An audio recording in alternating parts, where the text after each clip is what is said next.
These programs can change a belief you had your entire life in maybe 15, 20 minutes. Many of them create a state of super learning like you were when you were an infant. Yet there is a better and faster way even. The mind has two parts.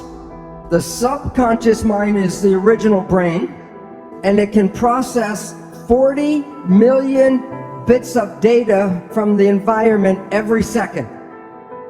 The mind is very powerful and very fast, but it's totally habitual. It's not creative. It can only play back what it learns. In evolution, the front part of the brain, the prefrontal cortex, gives rise to consciousness. It's a small piece of the brain that is consciousness. Self or consciousness is an add-on option, and most people don't exercise the option. But note, it can process only about 40 bits of data per second. The subconscious mind is 1 million times more powerful. While the subconscious mind is fast, the conscious mind is slow at processing. That's why when you're in an emergency or stress, you operate from this one, because it can operate fast and handle lots of data.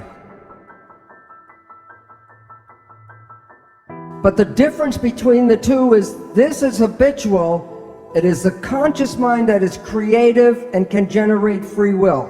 The conscious mind can control anything in your entire body. They used to say there were parts of our body that were involuntary control. But now we know that's not true. For example, yogis can regulate their heartbeat, their blood pressure, or body temperature with conscious mind. So while the conscious mind can only handle a few things, the subconscious mind can do many, many thousands of tasks at the same time. Now recently, neuroscientists are talking about how your unconscious really shapes your life, your decisions.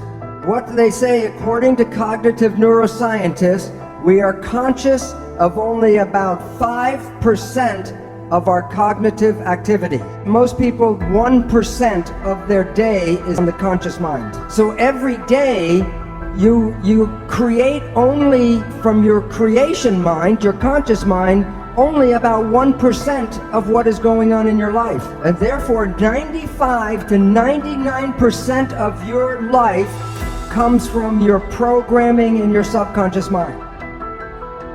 So what this means is maybe you were the child in the store and your parents said you do not deserve. 95% of the day you will sabotage your life to make sure you do not deserve.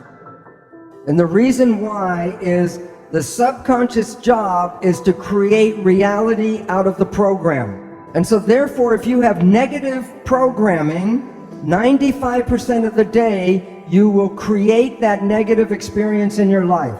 Now here's the problem. The conscious mind and the subconscious mind work together. So whatever the conscious mind focuses on, it can control, but what it's not focusing on, the subconscious mind controls. So most of our day, we are thinking about the future or thinking about the past. That's with the conscious mind. So if the conscious mind's not paying attention to right now, then everything you're doing during the day is being run by the program that you got. But the problem is, because your mind is not, the conscious mind's not paying attention, then it does not see the program being played by the subconscious mind. So most of every day, you are not playing programs that you personally want, you're playing programs that you got from other people. But you didn't see those programs, so when your life doesn't work, you say the universe does not support me. And yet the truth was, it was your own invisible behavior that sabotaged you.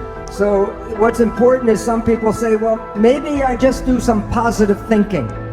Which mind does the positive thinking, conscious or subconscious? The conscious mind, which works at 5% a day with a 40-bit processor.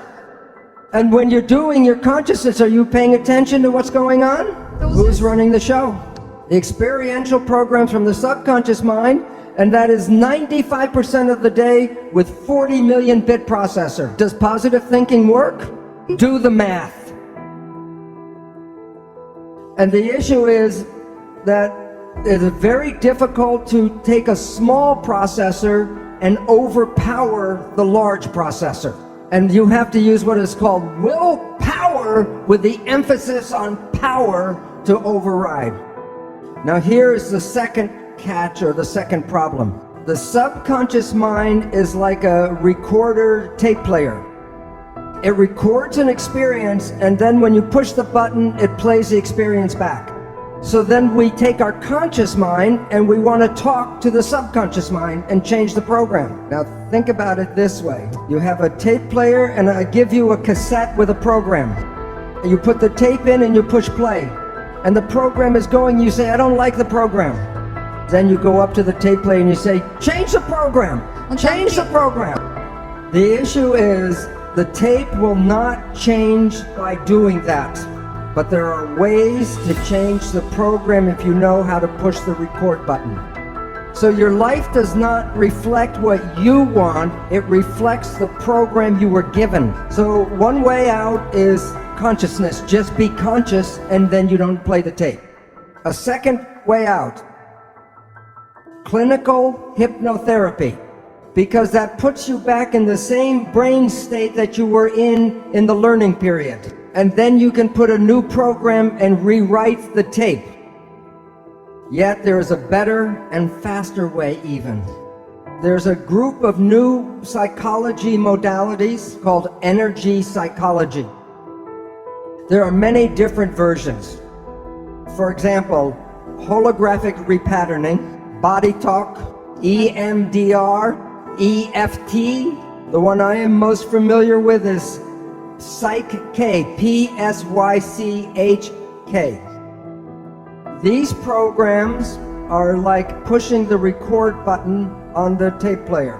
These programs can change a belief you had your entire life in maybe 15-20 minutes. Many of them, like Psych-K, create a state of super learning like you were when you were an infant.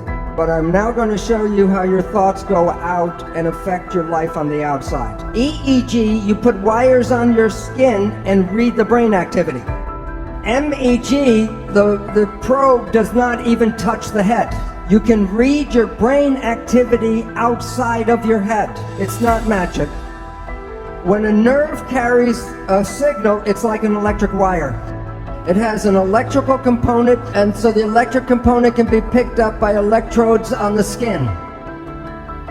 But when a wire is carrying a current, it also has a magnetic field around it. The magnetic field passes through the skin.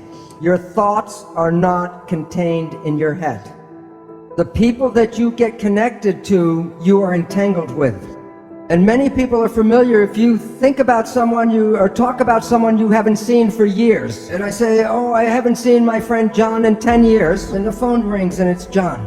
It's like the placebo-nocebo. When you think very positive thoughts of someone, they make an effort to get in touch with you. But it works both ways. If you have a negative thought about somebody, wherever they are, they will create negative talk about you. So it's very important to recognize your thoughts and your judgments are not just connected to you, they're connected to the people you talk about. You are exciting and activating those things in the world that are connected to your thoughts. When a mugger is trying to pick out which person he's going to attack, of the different people walking down the street, which one do you think gets attacked? The one who is most afraid. Because the one who's most afraid will resonate, and that means that the mugger doesn't have to do anything, go boo, and everyone will give him everything.